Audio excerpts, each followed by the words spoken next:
Bienvenue dans 50 nuances d'horreur. Je suis Lily Allan, autrice, chroniqueuse littéraire et amoureuse d'horreur depuis toujours. Pas l'horreur pour choquer, pas celle qui se consomme vite et s'oublie, mais celle qui reste, celle qui travaille l'imagination longtemps après avoir refermé le livre. Dans chaque épisode, on prend le temps. On ouvre un roman, un recueil, un classique ou un sous-genre et on le regarde sous toutes ses coutures. On parle de voix, de structure, de rythme, de motifs, de ce que le texte dit et de ce qu'il choisit de taire. Installe-toi, prends ton livre préféré ou celui que tu hésites encore à ouvrir et viens, on va explorer ensemble l'endroit où la littérature et l'horreur se rencontrent. Les trigger warnings de l'œuvre abordée dans cet épisode sont horreur corporelle, parasites, faim extrême, maltraitance animale, violence entre mineurs, isolement, mort, expérimentation biomédicale. Je resterai sobre, ici on parlera d'enjeux, de structure, d'éthique et de réception. Il y a des romans d'horreur qui te poursuivent par l'image, The Troop te poursuit par la logique. On croit ouvrir un survival en milieu fermé. 5 ados, un chef, une île coupée du monde, un intrus malade qui débarque une nuit. On referme sur un constat bien plus large. Une société qui fabrique des catastrophes utiles. Des adultes qui veulent bien faire et se trompent au premier geste. Des garçons qui rejouent en accéléré les hiérarchies d'un monde qu'ils n'ont pas choisi. Si le livre colle, c'est parce qu'il ne s'appuie pas sur un monstre seul, mais sur une cascade. Un organisme qui altère la faim, un milieu qui empêche toute sortie, un groupe qui se réorganise autour de la peur. Un dehors, laboratoire, investisseur, autorité, qui a besoin que rien n'arrive trop tôt pour que la machine continue de tourner. La lecture devient un suivi d'effets. À quel moment un choix banal, soigner un étranger, obéir aux copains charismatiques, ignorer un signal, déplace-t-il tout l'échiquier? Sous la surface, Scout en danger, donc The Troop, Cutter raconte une fable métabolique et sociétale. Métabolique parce que le roman traite la faim, FAIM, comme une idéologie avant de la traiter comme symptôme. L'organisme qui contamine n'est pas un accident naturel. Il incarne la promesse d'une optimisation du corps. Minceur, performer, brûler plus. Pousser jusqu'à sa vérité. Un corps usine qui consomme pour consommer. Social parce que rien n'arrive sans médiation. Le geste clinique du chef, donc secourir, la dynamique de meute chez les garçons, dominer et survivre, le langage administratif des documents intercalaires, évaluer, réguler, financer, le roman n'excuse ni ne condamne par slogan. Il montre comment chacun à son échelle rend la catastrophe possible, par bonté mal informée, par prudence, par ambition, par fatigue. L'intrigue tient en peu de lignes et c'est voulu. L'économie de moyens recentre la lecture sur les coûts. Qui paye et comment? Un homme affamé jusqu'à la folie accoste. Le chef médecin le recueille, la contamination s'infiltre. L'île ferme ses issues. Les garçons livrés progressivement à eux-mêmes inventent des règles qui les protègent ou les détruisent. Parallèlement, des documents, des coupures, des auditions, des notes et des rapports dessinent la responsabilité en pointillés. On apprend ce qu'on ne peut pas empêcher sur l'île. Le hors-champ ne sauve personne. Ici, il juge. Une bonne partie de l'effroi vient du fait que l'île se comporte comme un appareil. Elle n'est pas surnaturelle, elle est réglée. Météo, relief, réserve de bois, eau, marée, distance de la côte, lumière qui décroît trop vite. Chaque lieu est une fonction. La cabane où l'on s'abrite, parce qu'on ne sait pas encore que s'abriter ici, c'est s'enfermer. La plage, seule ouverture et miroir cruel d'un secours qui n'arrive pas. Les sous-bois qui promettent de cacher et n'offrent que la perte de vue. La falaise qui tranche net la possibilité d'une fuite improvisée. L'espace oblige des décisions. Et ces décisions deviennent des preuves contre ceux qui les prennent. Il n'y a pas de bon choix qui n'ait un coup sur quelqu'un d'autre. On sort de là avec une idée précise du temps. Pas d'horloge, mais l'épuisement, le froid, le jour qui raccourcit. Le roman construit la peur comme une suite de fenêtres. Il reste X minutes avant la nuit, X planches avant que le feu ne s'éteigne, X force avant que la rame ne serve à rien. Ce n'est pas spectaculaire, c'est physique. Et cette physique-là rend l'horreur morale crédible. Quand ton corps lâche, ta boussole éthique bouge. Cutter pose 5 garçons dont les différences tiennent sans caricature. Pas besoin de leur coller des archétypes. Leurs voix, leurs gestes, leurs réactions dessinent vite des trajectoires. Celui qui rassure sans réfléchir, celui qui observe trop, celui qui veut plaire au leader, celui qui cherche une cible pour se prouver, celui qui comprend plus vite que la violence rend les choses plus simples, du moins pour lui. Tant que l'adulte tient, ses trajectoires restent latentes. Quand il s'effondre, la hiérarchie s'installe sans vote. Ce qui serre la gorge dans ces pages, c'est la manière dont un garçon dangereux identifie les failles et distribue des rôles. La meute n'a pas besoin de théorie, elle a besoin de consensus implicite. On teste un geste, on nomme différemment la cruauté, comme un jeu, une preuve, une nécessité, et si l'un ose s'interposer, on le déplace au rang de problème immédiatement. Le roman ne moralise pas, il décrit. Le basculement dans le pire s'écrit à l'aide de phrases banales que tout adolescent a entendues. Comme « tu veux nous mettre en danger, fais pas ta chochotte, t'es pas des nôtres », etc. La violence n'a pas besoin d'un chef charismatique si chacun préfère regarder ailleurs. On pourrait croire que ces dynamiques accusent la jeunesse. C'est l'inverse. The Troop montre des adultes en miniature, pris dans des injonctions qui nous ressemblent. La compétition, la peur d'être exclu, l'art de renommer les choses pour se donner raison, ce sont des compétences sociales importées du monde des grands. Le garçon sociopathe n'est pas un monstre métaphysique. Il est la version sans filtre d'une manière de gagner qu'on valorise souvent. Le chef, figure centrale et discrète, l'adulte. Généraliste en ville, chef d'ado le week-end. Il fait ce qu'on attend d'un professionnel, secourir. Le roman ne le ridiculise pas. Il lui accorde une dignité, une mémoire, les gestes appris, la routine, etc. et un sens du devoir. Sa chute est tragique parce qu'elle est rationnelle à chaque étape. Il y a une limite à ce qu'un soignant isolé, mal informé, sans moyens peut désamorcer. The Troop ne raille pas la médecine. Il montre la politique du soin, sans réseau, sans procédure, sans information honnête sur ce qui circule. Le soin échoue malgré de bonnes intentions. Le roman, on le sent, en veut moins à l'homme qu'au monde qui l'a mis là. Avec ça, sans rien. Cette précision change les faits.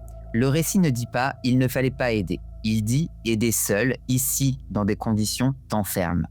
On sort avec une peur moins spectaculaire et plus utile. Pas celle du mauvais geste, mais celle du système qui exige des individus qu'ils prennent des décisions dont d'autres ont déplacé la responsabilité. Le parasite qui altère la faim n'est pas seulement une menace biologique, c'est une interprétation du corps contemporain. Obsédé par la gestion du poids, de la performance et de l'énergie, le roman se tient là où se croisent régime, complément, challenge, discours médicaux vulgarisés, pseudosciences et capitalisme des solutions. Le pathogène radicalise un programme. Brûler, accélérer, optimiser. La fin FAIM devient une fin FIN en soi, pas un signal. L'organisme demande par le monde, productif, réactif, adaptable et ramène au délire. Tout consommer jusqu'à la disparition.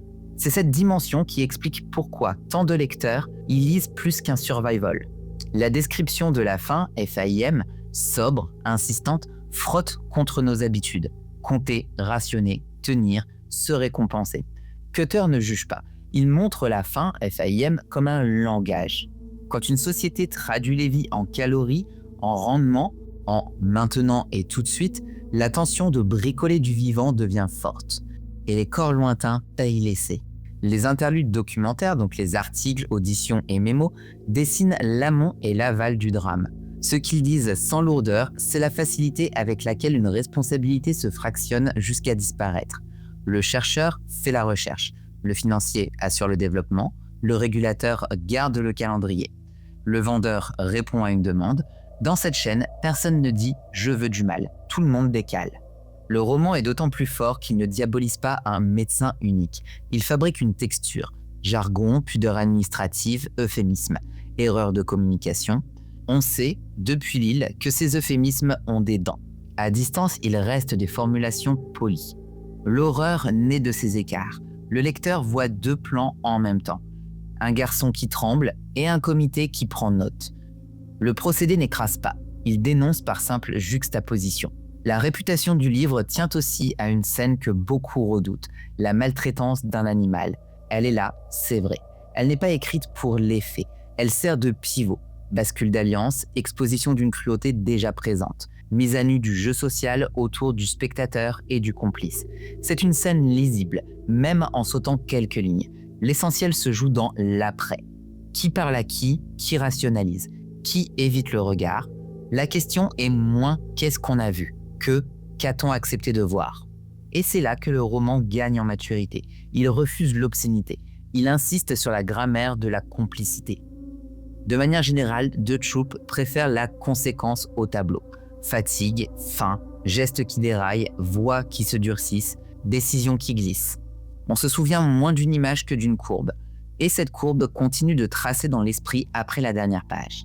On pourrait lire le livre comme une parabole post-pandémie. L'agent pathogène, les décisions en manque d'information, le dehors qui communique mal, les groupes qui s'écharpent sur la morale du risque. On peut y entendre aussi une histoire plus intime. Comment, adolescent, on se fabrique une place dans une hiérarchie mouvante au prix parfois d'un geste qu'on regrette longtemps. On y croise enfin une critique écologique.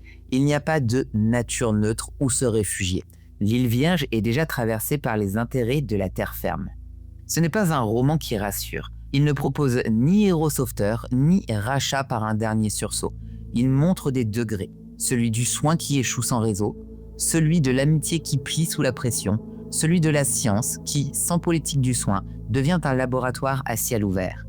On termine avec un sentiment de lucidité triste. Le mal ne vient pas d'une créature qui nous hait. Il vient d'un alignement d'habitudes, de désirs, de renoncement, d'accélération. La vraie question n'est plus qui est le monstre, mais qu'est-ce qui, en nous et autour de nous, rend possible un monstre utile. On peut relier The Troop à d'autres œuvres. Difficile de ne pas penser à Lord of the Fly pour l'expérience en vase clos. La différence est nette. Chez Golding, l'allégorie politique passe par le symbolisme. Chez Cutter, la biologie injecte une responsabilité contemporaine identifiable. Et la chaîne de production remonte jusqu'à des personnes morales, pas des dieux. On entend aussi The Ring, pour la rigueur de l'encerclement et l'impossibilité technique de s'extraire. The Troop ajoute l'âge des protagonistes et l'énergie spécifique des garçons entre eux. Côté contagion, on retrouve la tension des récits qui font du document une arme dramatique. Ce qu'on sait hors scène ne sauve pas, mais alourdit le moment.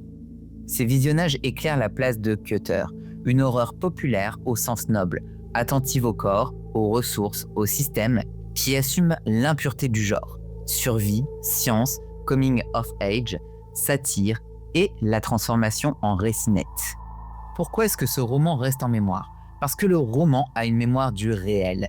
Tu y entends le vent, tu comptes les planches, tu regardes le ciel qui vire, tu parles comme on parle quand on a froid et peu d'options. Parce qu'il accepte l'impardonnable sans le fétichiser et te laisse arbitre de ta propre compassion. Rien n'est mérité, mais beaucoup est prévisible dès qu'on connaît la mécanique. Parce qu'il met au centre une idée, ici une fin fabriquée, et la poursuit jusqu'à ses conséquences sociales, sans thèse, par accumulation d'indices et de coups. Et parce qu'il prend au sérieux des garçons trop souvent écrits comme des caricatures. Ici, ce sont des gens, parfois admirables, parfois intolérables. Et c'est précisément pour ça que le livre fait mal. Si tu viens à lire The Troop pour un week-end horrifique sur une île, tu l'auras. Mais tu repartiras avec autre chose. Une inquiétude durable devant tout ce qui promet des corps réglés au prix de corps remplaçables. Un doute devant l'idée d'un bon réflexe individuel peut défaire une chaîne de décision. Un regard plus dur sur les micro-violences qu'on tolère dans les groupes parce qu'elles aident à survivre aujourd'hui. C'est peut-être ça, l'apport le plus fort du roman. Il ne te donne pas une image à éviter, il te donne un diagnostic à ne pas oublier. Voilà pour cet épisode sur The Troop de Nick Cutter. N'hésite pas à me dire ce que tu en as pensé dans les commentaires et si tu souhaites bien sûr prolonger le débat avec moi sur Instagram, tu peux me retrouver à 50 nuances d'horreur. Merci encore d'avoir été avec moi aujourd'hui et je te dis à très vite pour un nouvel épisode. Merci d'avoir écouté 50 nuances d'horreur. Si cet épisode t'a plu, pense à t'abonner, à laisser 5 étoiles et quelques mots. C'est le meilleur moyen pour que ce podcast trouve d'autres oreilles.